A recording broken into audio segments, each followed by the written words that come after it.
At first, I thought we were all just dreaming, but when all three of us woke up screaming at the same time, I knew something was wrong. These aren't just creepy stories, they're allegedly true, and worse, they feel like they could happen to anyone. This is Mr. H. You're listening to Masked Horror.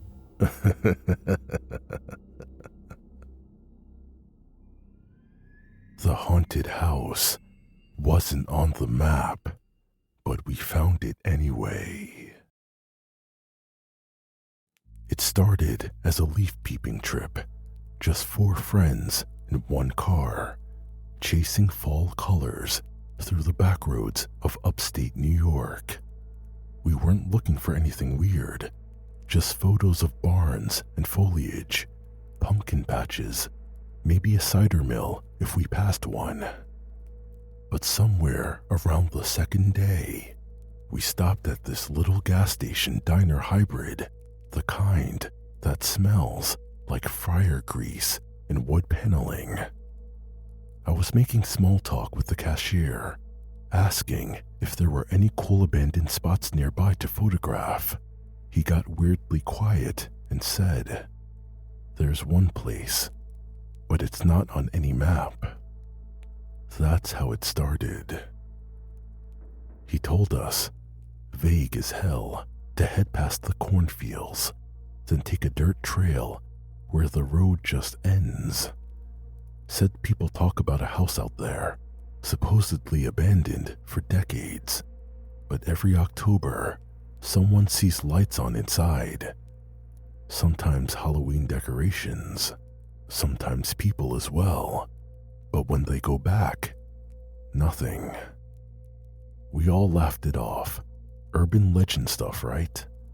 But that night, we were driving those empty back roads anyway, and we figured, why not look for it? We passed endless cornfields, old barns, homes with jack-o'-lanterns flickering on porches.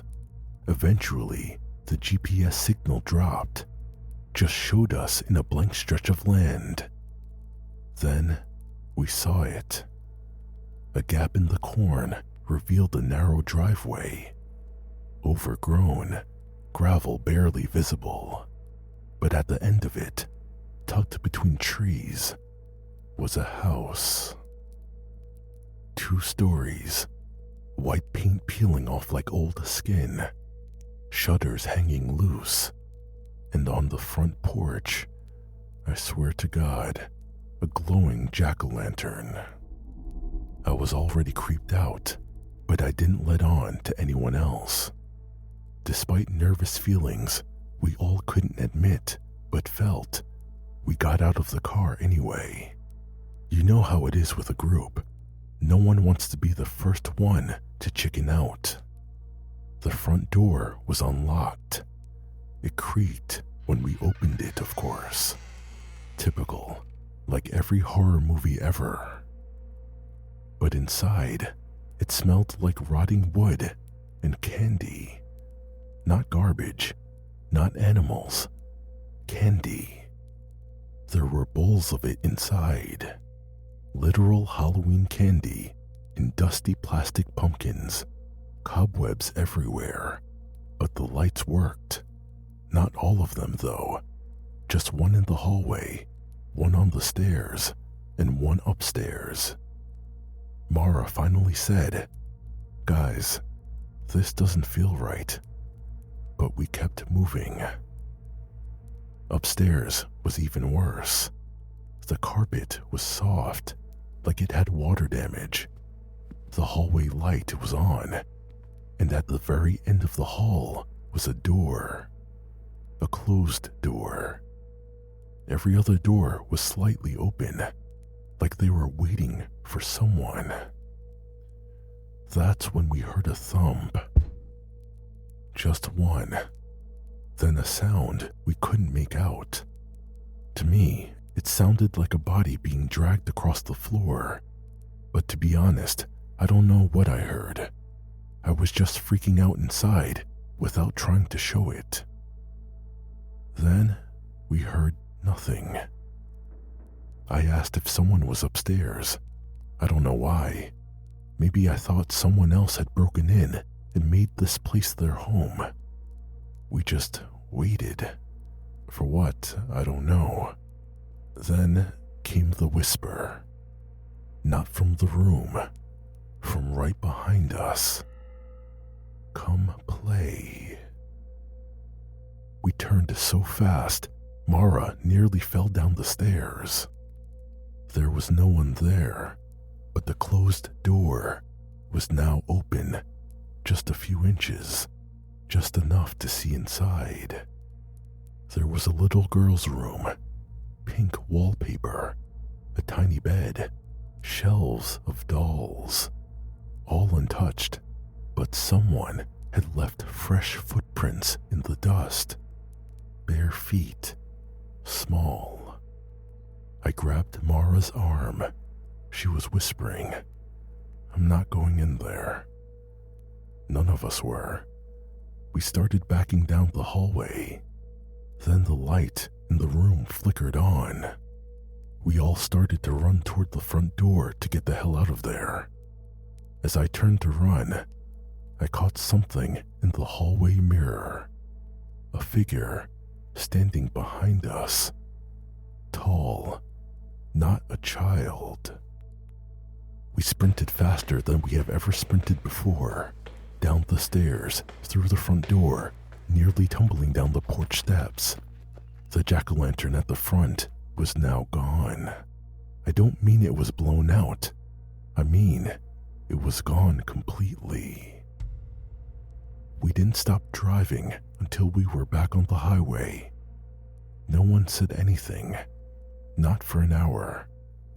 When we finally got to a town with service, I tried to look up the house. Nothing. No satellite view, no records, no address. That was the last time I will ever enter in an abandoned house again. My daughter's doll only speaks at 3:17 a.m. We got the doll at a fall community yard sale. My daughter Ellie is 4. She saw it sitting on a table between a stack of Goosebumps books and a broken Easy Bake Oven. I remember those books, and they used to be my favorite during reading time when I was in school. The doll was a little old-fashioned, fabric body, porcelain face, faded pink dress. One eye had a tiny crack, and the speaker in its chest looked rusted. The woman running the table said, "It doesn't talk anymore. Battery compartment's jammed, but it's yours for $1. Ellie loved it instantly. She named her Annie. I know, kind of a creepy coincidence, right? I tried to steer her toward a stuffed dog instead, but she hugged the doll like she'd had it her whole life. So I gave the lady $1 and we left. That first night, nothing happened. But the second night, Ellie woke up crying.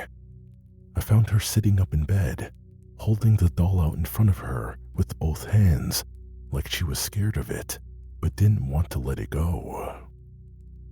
She said, "Annie whispered to me." I assumed it was a dream. Kids her age can't always separate what's real and what isn't, especially in the dark. I told her it was just her imagination and helped her get back to sleep. But the next morning, something weird stuck with me. I checked the doll. No batteries. No access panel either. It looked sealed shut with some kind of glue or old repair work. I even tried a screwdriver, but it wouldn't budge. Night 3. My wife and I were in bed. I was half asleep when I heard a sound over the baby monitor. A soft, staticky voice. It didn't sound like Ellie. It was whispering something in a language I didn't understand. Low, rhythmic, almost like a chant.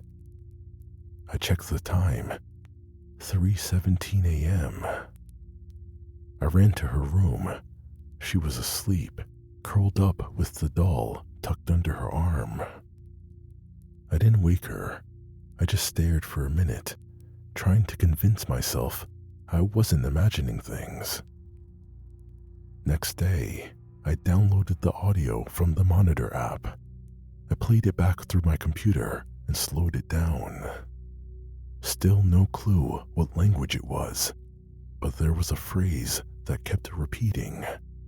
I couldn't get it out of my head, even though I had no idea what it meant.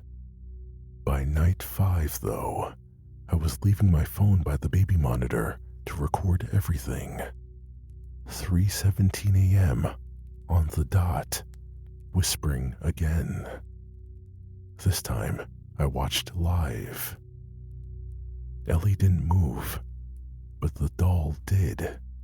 Just slightly. I swear it did. Her head tilted. I thought maybe I was seeing things, that the low light or the shadows were messing with me.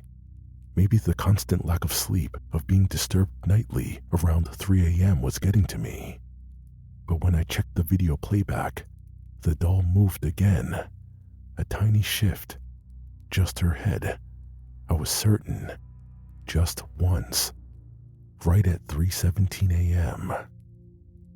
I didn't tell my wife. She already thought I was being paranoid.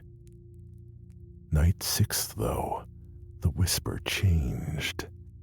I swear to you, it said my name. Not just once, 3 times. It wasn't Ellie's voice. It was lower, sharper. It made my skin crawl. I walked into her room with the lights off, and I didn't say anything. I just stood there. Ellie didn't wake up, but the doll did. Just its eyes opened. They had been closed. I know they had. It wasn't fully wide open, just slightly open, but it was open when it shouldn't have been. But now, at 3:17 a.m., I took the doll from her bed and locked it in the hallway closet and locked the door shut. The next morning, it was back in her room. There was tape on the closet.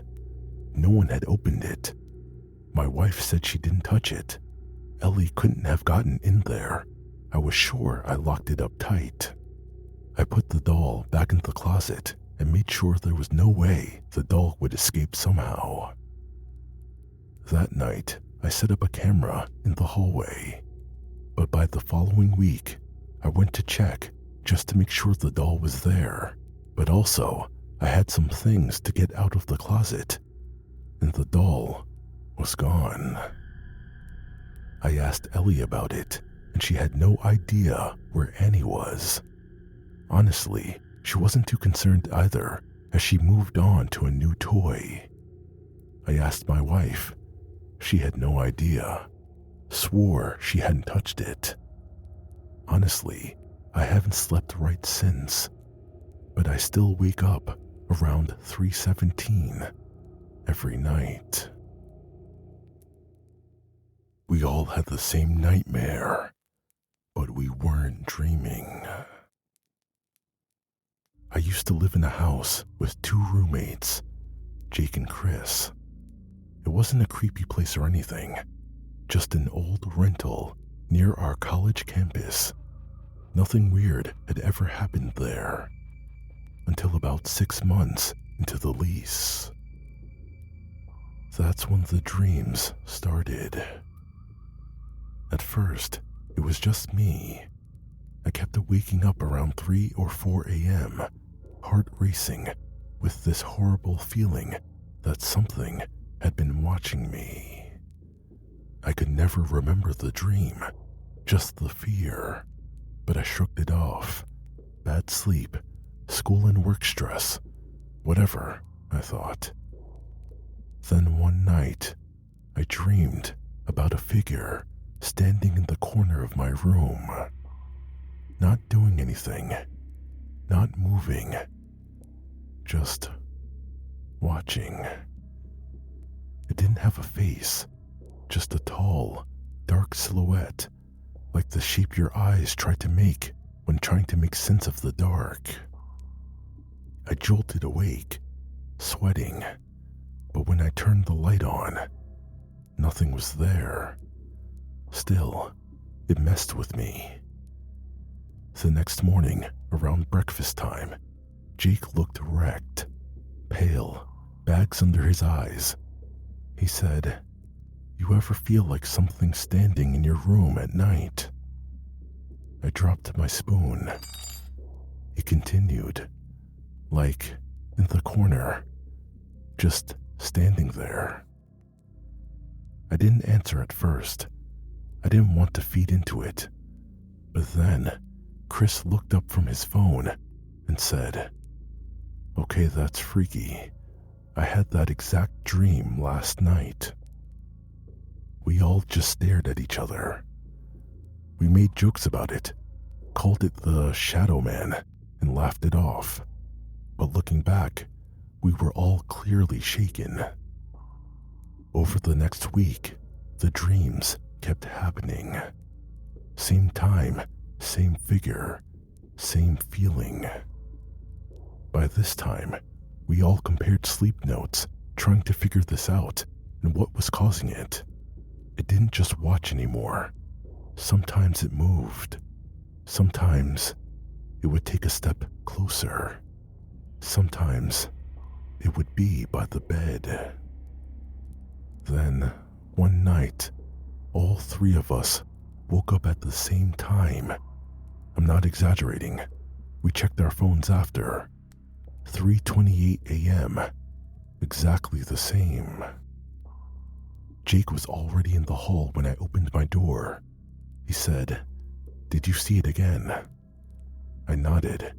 Chris stepped out a second later, white as a sheet. We couldn't explain it, but when we finally compared all the details, they matched 100%. The posture, the placement, the way it stood in the same spot in each of our rooms. Things got worse after that. I started seeing things when I was awake, just in the corner of my vision, like someone ducking out of sight. I'd turn, and nothing would be there. Jake said he heard whispers, not in dreams, while studying or in the shower. Always faint, always just far enough away that he couldn't make out the words. Chris, he stopped sleeping altogether. Said he felt it watching him, even with his eyes open. One night, Jake left a salt ring around his bed. I'm not joking. I think he found it on some Reddit thread about warding off spirits. However, he didn't dream that night. So the next day we all did it. It worked for maybe 2 nights. We thought we were in the clear, but then came the scratching. It wasn't loud, just faint, like nails on drywall. We all heard it from inside our walls. We were all on edge, nerve shot, no one sleeping. We started accusing each other of pranks, just trying to make sense of it, because none of it felt real. But deep down, I don't think any of us believed that. The last night in that house is the one I can't explain. I woke up, as usual, heart pounding, but this time I couldn't move. Full body paralysis. If you have ever experienced it, it's like waking up inside your own coffin. You're fully conscious, your eyes open, but nothing moves. I could see, I could breathe, but I couldn't even twitch a finger. You try to scream, and all that comes out is the sound of your breath quickening in your your throat. You can feel your heartbeat pounding in your chest, your lungs struggling to expand, but the rest of your body might as well be dead. While in my panic, I knew for a fact that the figure was there, closer than ever, at the foot of my bed.